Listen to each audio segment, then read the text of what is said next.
નમસ્કાર દર્શક મિત્રો, દિલોક સત્તા શોમાં આપનું સ્વાગત છે.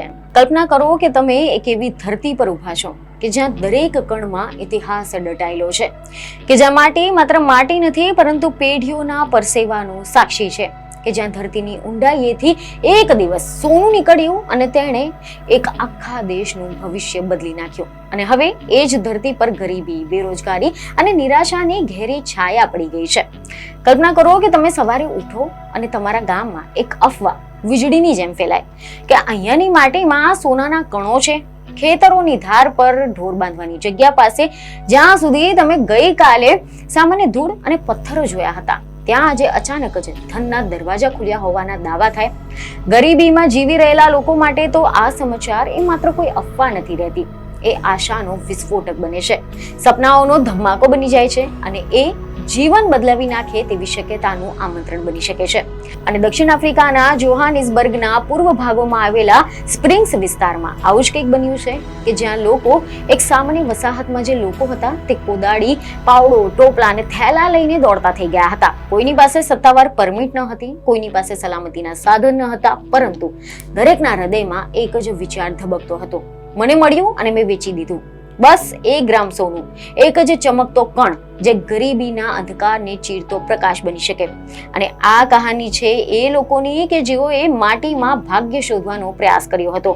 આ કથા છે ગેરકાયદેસર ખોદકામની, કાળા બજારોની, જોખમ અને જીવલેણ રસાયણોની, અને દરેકના હાથમાં કોદાળી અને આંખોમાં સપનાની. આ કથા છે સોનાની ચમક અને હકીકતના કડવા સત્યની. આ કથા છે ગુગુલેથુ વસાહતની કે જ્યાં ગરીબી અને આશાની વચ્ચેની લડત દરરોજ રમવામાં આવે છે. મીડિયા રિપોર્ટ અનુસાર એવી માહિતી સામે આવી છે કે સ્પ્રિંગ્સ એક સમયે સોનાના શહેર તરીકે ઓળખાતું હતું. દક્ષિણ આફ્રિકાની આર્થિક રાજધાની કહેવાતા જોહાનિસબર્ગના વિસ્તારને વિકાસમાં જ સોનાની શોધથી શરૂ થઈ ગઈ હતી, કારણ કે સ્પ્રિંગ્સનો ઇતિહાસ ગૌરવ અને દુઃખથી ભરેલો છે. એક સમય હતો કે જ્યારે અહીંયાની ખાણો એ રાત્રિ અને દિવસ સુધી ગાજતી હતી. ઊંડા શાફ્ટોમાં હજારો મજૂરો ઉતરતા હતા. ખનીજ સંપત્તિ દેશની અર્થવ્યવસ્થાને ગતિ આપતી હતી. પરંતુ વર્ષો જતા આ શાફ્ટ વધુ ઊંડા અને ખર્ચાળ બન્યા હતા. સલામતીના જોખમો વધ્યા, ઉત્પાદન ખર્ચ પણ વધ્યો હતો અને ઘણી બધી ખાણો બંધ થઈ ગઈ. પાછળ રહી ગયા બેરોજગાર શ્રમિકો, તૂટી ગયેલા પરિવારો અને ગરીબીમાં ધકેલાઈ ગયેલા વસાહતો. અને આજે એ જ જમીન પર ગેરકાયદેસર રીતે ફરી એકવાર ખોદકામ થઈ રહ્યું છે, કારણ કે સત્તાવાર અર્થતંત્રમાં સ્થાન ન મળતા લોકોની પાસે વિકલ્પ ખૂબ જ ઓછા છે. ગુગુલેથુ જેવી વસાહતોમાં રહેતા ઘણા બધા લોકો પાડોશી દેશના લેસોથો સહિતના સ્થળાંતરિત થઈ ગયા છે. તેઓ કાયદેસર દસ્તાવેજો વગર જીવે છે, અનૌપચારિક કામ કરે છે, અને જ્યારે કોઈ કહે કે અહીંયા સોનું છે ત્યારે એ માત્ર અફવા નથી રહેતી, એ જીવનનો છેલ્લો મોકો બની જાય છે.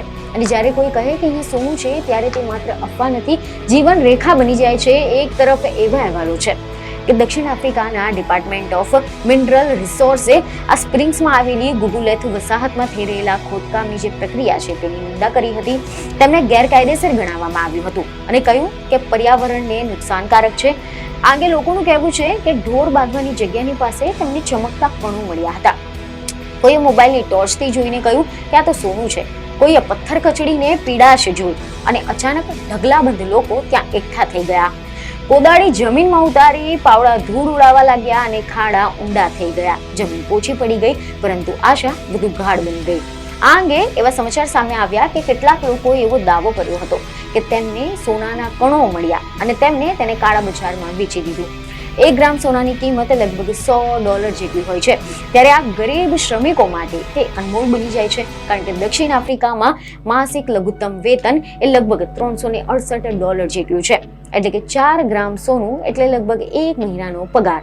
અને જો કોઈને દિવસમાં 1 ગ્રામ સોનું મળી જાય તો આ ગણિત જ લોકોને ખાડામાં ઉતરવા પૂરતું છે. પરંતુ આ ચમકની પાછળ એક કાળો હકીકત, એક કાળો સત્ય પણ છુપાયેલો છે.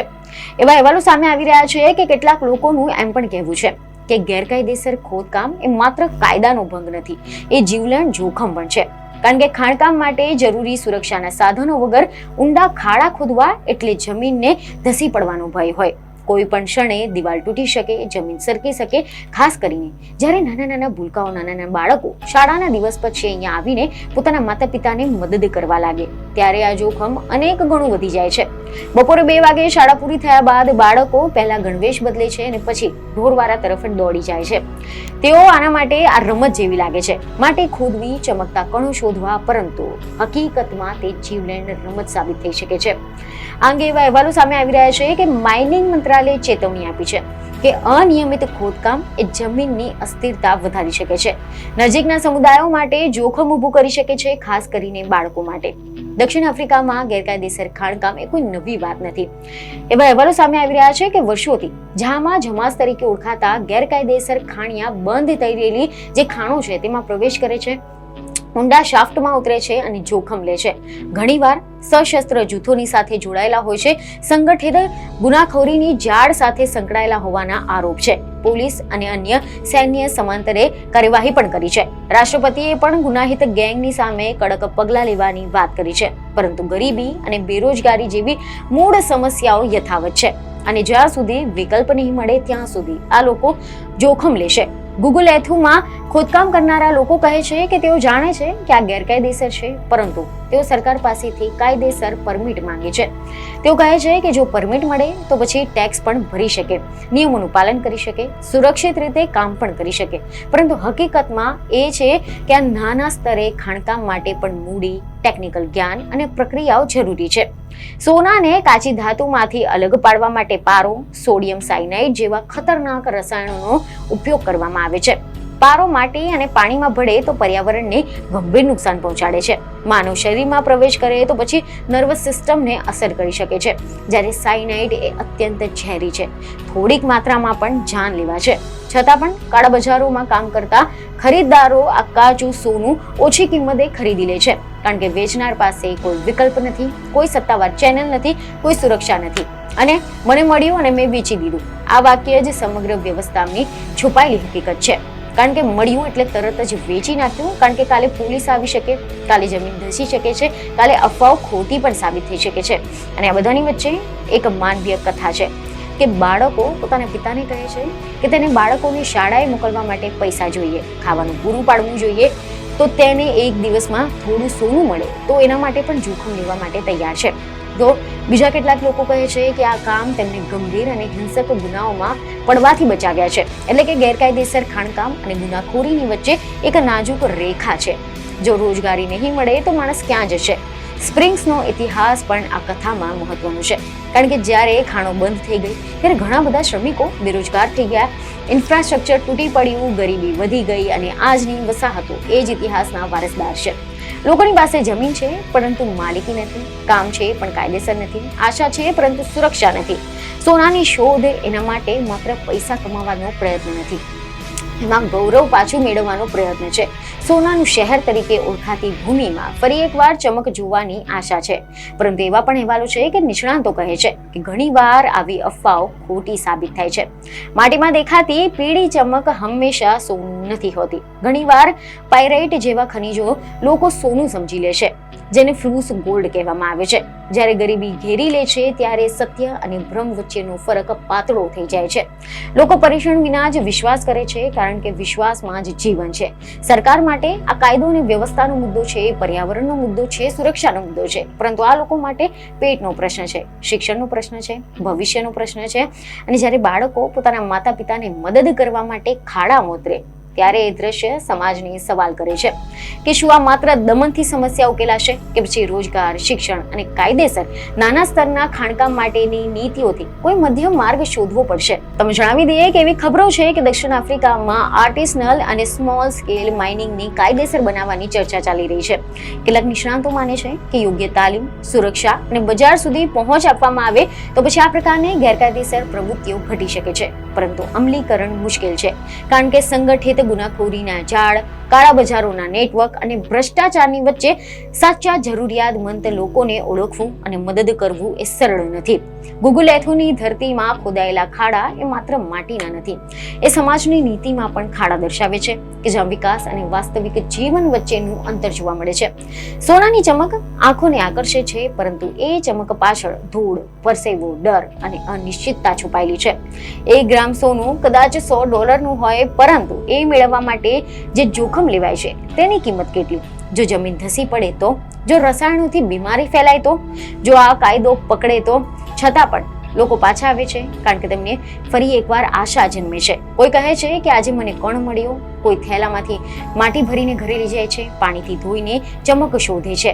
રાત્રે આગ પાસે બેસીને ચર્ચા થાય છે કે કાળા બજારમાં કોણ વધારે કિંમત આપે છે, કોણ વિશ્વાસપાત્ર છે. અને આ એક અનૌપચારિક અર્થતંત્ર છે કે જે ગરીબીના ગર્ભમાંથી જન્મ લે છે. જ્યારે સત્તાવાળાઓ નિવેદન આપે છે કે આ ગેરકાયદેસર છે, પર્યાવરણને નુકસાનકારક છે, ત્યારે જમીન પર ઉભેલા લોકો માટે એ શબ્દો દૂર લાગે છે, કારણ કે તેમની પાસે તાત્કાલિક જરૂરિયાત ઊભી છે. આ કથા કોઈ એક ગામની નથી. આ કથા વિશ્વના દરેક ખૂણામાં, અનેક ખૂણામાં રહેલા ગરીબ સમુદાયોની છે કે જ્યાં કુદરતી સંપત્તિ નજીક હોવા છતાં પણ સમૃદ્ધિ દૂર રહે છે. જ્યાં કાયદેસર ઔદ્યોગિક ખાણકામ કંપનીઓ વર્ષો સુધી નફો કમાય છે, પરંતુ આસપાસની વસાહતો ગરીબીમાં રહે છે. અને જ્યારે કંપનીઓ ખાણો બંધ કરે છે, ત્યારે પાછળ રહી જાય છે ખાલી શાફ્ટ, જોખમી ખાડા અને બેરોજગાર લોકો. સ્પ્રિંગ્સમાં આજે ફરી એકવાર માટી ખોદાઈ રહી છે. કદાચ સોનું હશે, કદાચ નહીં, પરંતુ લોકો માટે આ પ્રયત્ન જ જીવન છે. મને મળ્યું અને મેં વેચી દીધું, આ માત્ર વાક્ય નથી, આ ગરીબીની અર્થવ્યવસ્થા છે. અને અનૌપચારિક બજારોમાં સિદ્ધાંત છે. એ તાત્કાલિક નફાની માનસિકતા છે, કારણ કે લાંબા ગાળાની સુરક્ષા ઉપલબ્ધ નથી. અને હકીકત હજી પણ અધૂરી છે, કારણ કે ખાડાઓ હજી પણ ખોદાઈ રહ્યા છે, બાળકો હજુ પણ દોડી રહ્યા છે, સત્તાવાળાઓ હજુ પણ ચેતવણી આપી રહ્યા છે, અને સોનાની ચમક હજુ પણ આંખોને મોહિત કરી રહી છે. પ્રશ્ન એ છે કે શું આ ચમક ક્યારેક કાયદેસર, સુરક્ષિત અને સમાન વિકાસમાં પરિવર્તિત થશે કે નહીં, કે પછી આ માત્ર થોડા દિવસોની અફવા બની રહેશે? માટી ફરી એકવાર સમાન થઈ જશે, ગરીબી ફરી એકવાર પોતાના સ્થાન પર બેસી જશે, પરંતુ જ્યાં સુધી આશા જીવંત છે ત્યાં સુધી લોકો માટીમાં હાથ નાખતા રહેશે, કારણ કે કદાચ આગળના કણ એ સાચું સોનું હોઈ શકે છે. તો હવે આ અંગે તમારું શું કહેવું છે તે અમને કોમેન્ટમાં જરૂરથી જણાવો. બીજને ખબરો સાથે ફરી મળીશું. ધન્યવાદ.